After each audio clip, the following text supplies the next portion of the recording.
สบายดีเด้อพี่น้องเจ้าของส่องเพิ่นไปกู้เอาเบ็ดมาแต่ว่าบ่ได้ซื้อโทรศัพท์ไปพี่น้องเดี๋ยวรอเบิ่งว่าเพิ่นมาสิมานบ่สิได้เบ็ดกลับมาบ่เพิ่นไปใส่เมื่อคืนนี่ก็ได้ประมาณครึ่งกิโลกับอาจารย์เพิ่นจริงๆก็ในน้ำกระลุ่มอะไรเนาะฝนก็ยังตกลงมาแล้วนี่ก็ใกล้ๆเลยละไก่เพิ่นสิมาแล้วแหละว่าไปโดนเติบแล้วอาชิยากแน่ลงหวยลงห้องเพื่อสิหอดเพื่อสิเก็บกู้เอาเบ็ดกลับมา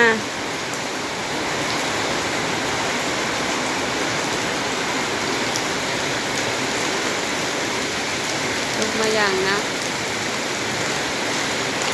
ทั้งมืดอยู่เนาะพี่เนาะมืดขึ้นเยอะกูหากระถ่ายกูแทนมือหนึ่งน้อยๆนะจะมาดูเฮ็ดนี่นะนี่ตัวนี้ตายเลยเหรอตัวใหญ่เติมเนาะมึงได้อยู่เลย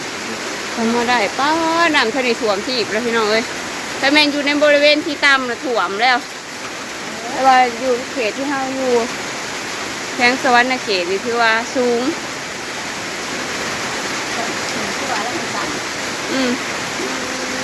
ไม้ขีดเลยพี่น้อง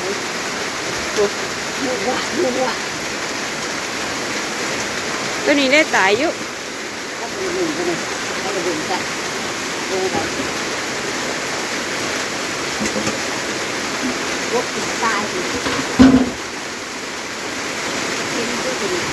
เปลี่ยนน้ำ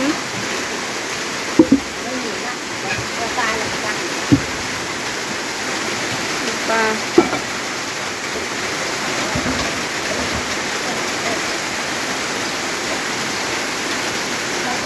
เต็มถีบเลยนะ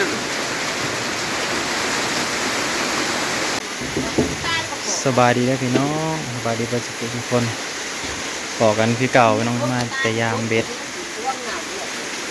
มาเก็บมาแต่ยามเบ็ดพี่น้องเอ้ยที่จะประกอบก็ตายตัวปีกกันก็ขอตัวใดตัวมาใหม่หรือตัวเมื่อคืนนี้ตัวมาใหม่ตัวเล่นเต่าอีกมาก่อนตายปิงโลดตัวนี้เอาเบ็ดออกแต่ปากมันได้เด้อเนี่ย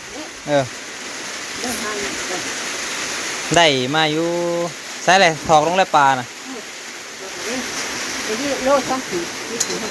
ใช้ถอกลงใช้แบบนี้ปลาที่ใส่ไม่ได้เลยแบบนี้มันจะมันหนึ่งมันตายก็ตายอย่างสิบตายประคอมันคดประคอมันอยากตายถึงขึ้นเลยมัดแห้งเนาะ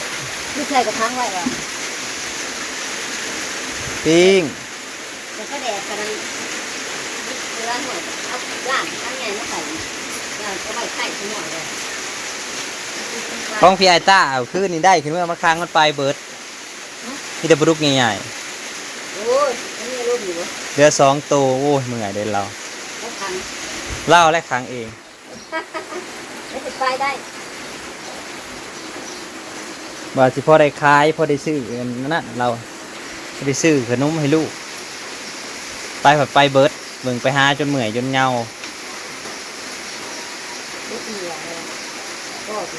เห็นเยอะ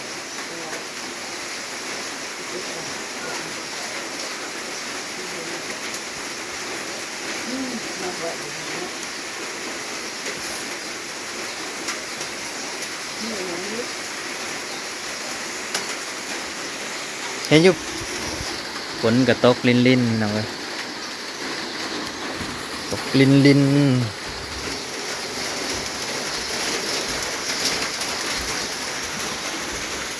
สอนได้ปลาหา6 โตแล้วมันเอาบ่ได้เบ็ดอันน้ำท่วมฝนก็หยุดให้ในท้อในสร้างว่าเหตุงานได้แล้วหยุดงานไปแล้วก็งานบ่เดินเหมือนบ่แล้วสักทีจะน้อยก็เกี่ยวเขาแล้วก็ยากแล้วบ่บ่ได้มีเวลาหาอยู่หากินให้แล้ว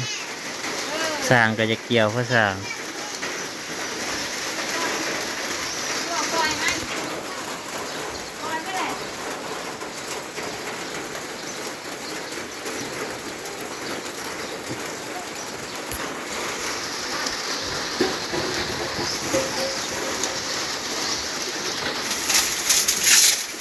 เ ได้ปลาขออยู่เหรอ ก็เลยจับตู่ นี่โดดนี้ไปแล้วมันเบิดแล้วแหละโดดนี้มันแล้วแหละ นี่เดี๋ยวมันเบิดนี่เบิดดูเรื่องใหม่เดี๋ยวจ้ะ น้ำขึ้นนี่มันโดดขึ้นหัวมไปเลย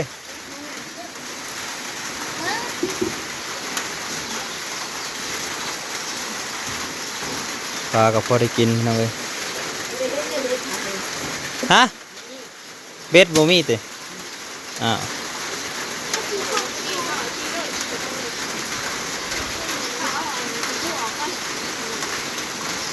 จีกระปูแน่เล็กน้อยมันถล่มอย่างนักหน่วงเลย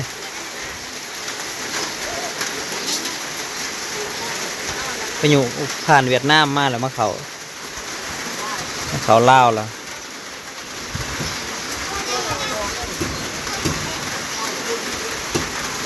ได้กันว่าปลาตอนปลาหลีนะเพราะปลานั่นนะพี่น้องเอ้ยไปกินแต่ปลาเบ็ดนี่แหละใครแน่ น้องเลี้ยวจะขวยเอาอย่างก็ได้ดูมันเลิก นี่สาย นั่นแหละว่าซิวแล้วบางขวดเนี่ยมันเลิกเลยเราไปว่าเพื่อนอยู่แล้วคุยพัดตรงมันมั้ย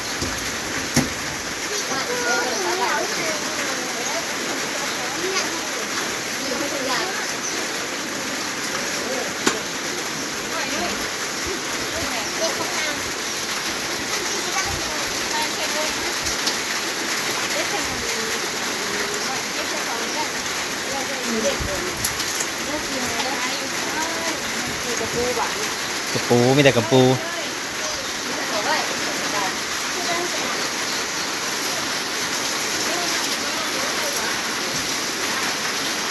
น้ำหัว ตัวเนี่ยว่ามวนเป็นสิลูกเคยถึงเราก็ได้กันหน่อยนะสิบถึง อยู่ในสายแล้วตึกอยู่ในสาย เราแล้วมันยังไงนี่ ตาขวยนะ เขาเป็นยังไงนะตอนนี้อะไร พี่ พัดปลาตาเดียวมาแล้วบอกทีเด้อละ เลือกปลา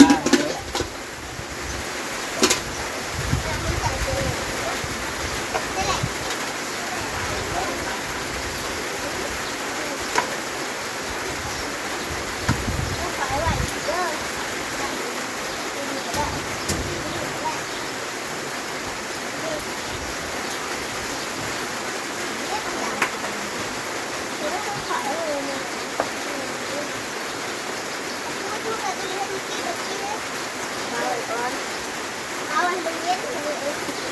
เราตั้งประตูมันหลักเลย เรื่องเย็นแหละอันนั้นเลยนี่อันก็ยังมันได้ ไงคือเป็นผีผู้ก่อนใส่จานเหรอ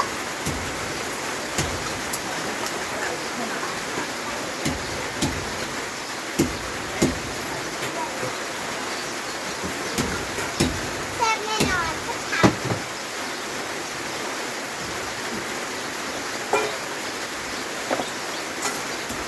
อันนี้ไว้กินเป็นข้าว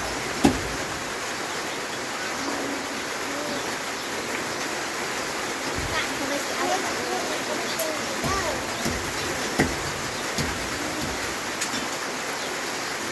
cái đó cho mình.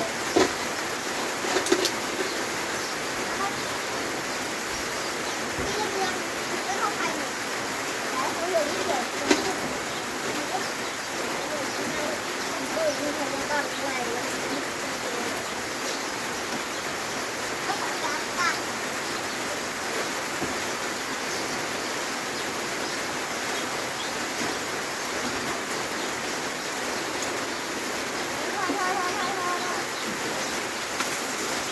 Ê, chủ khảo có vui, đi tập thầy, lúc mà chúng tôi sẽ thích luôn. Thích lớn.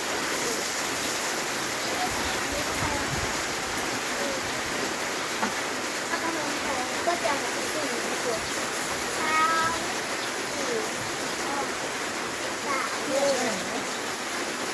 Bữa phải lúc đi pha rồi đó, dạo nữa, dạo ơi. Sao?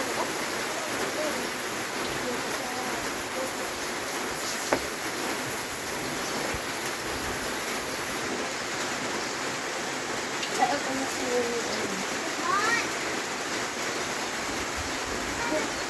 ว่าท้องนึงมาถึงได้ยุ่งนะไม่ได้ท่านเขาบอกนี่จะเอาไปจะกลับมาจะไปไหน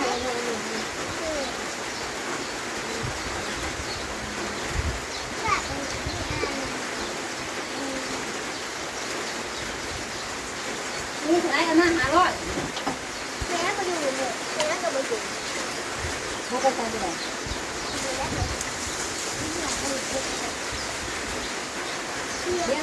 ยังไม่ได้ใช้ได้อยู่ยังไม่ได้ค่ะ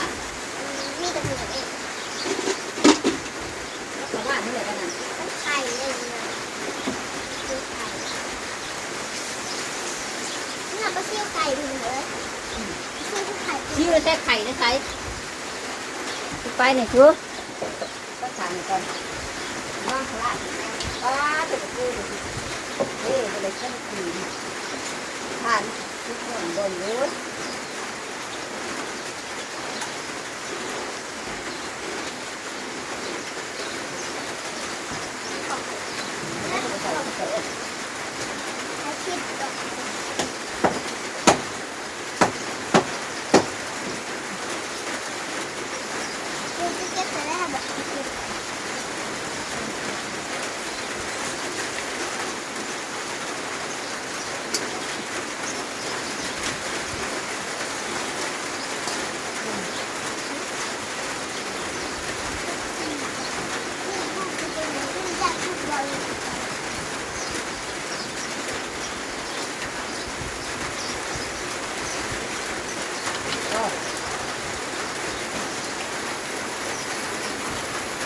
โอ้หลังนี่ก่อน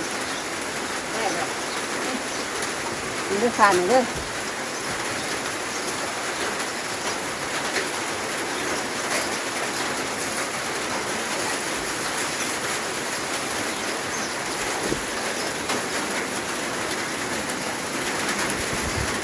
กุ้งกับมาย่างอีกหลีกุ้งอะเด้เสียบใส่ไม้ย่างกุ้ง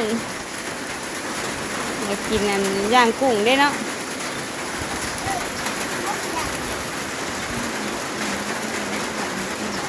เนยใหม่ยังได้เนยบ่ได้ใหม่กินโลดฉันสิกิน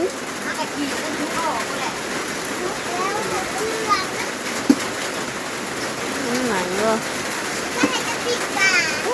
คนอยู่กระนำตกลงมาผู้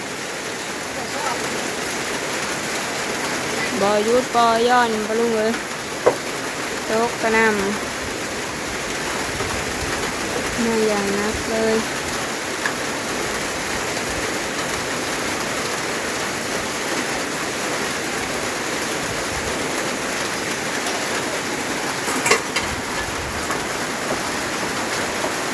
เดี๋ยวก็คิว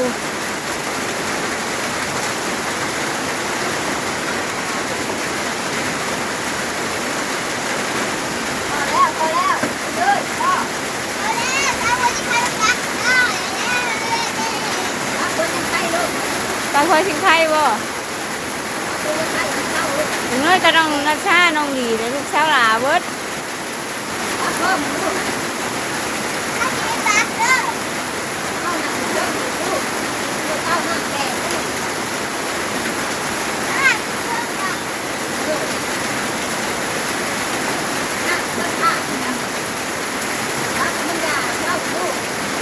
ไก่โต๊ะกีโต๊ะทุกวีโต๊ะทุกวันโต๊ะตลอดคนรู้คนเอาไปดูเห็ดแล้วโมแม่นะโมมาดอกพ่อกันใหม่เด้อพี่น้องเด้อขอบคุณอะไรที่มาเบิ่งมาชมขอบคุณที่กำลังใจที่คอมเมนต์ไปได้พี่น้องเด้อ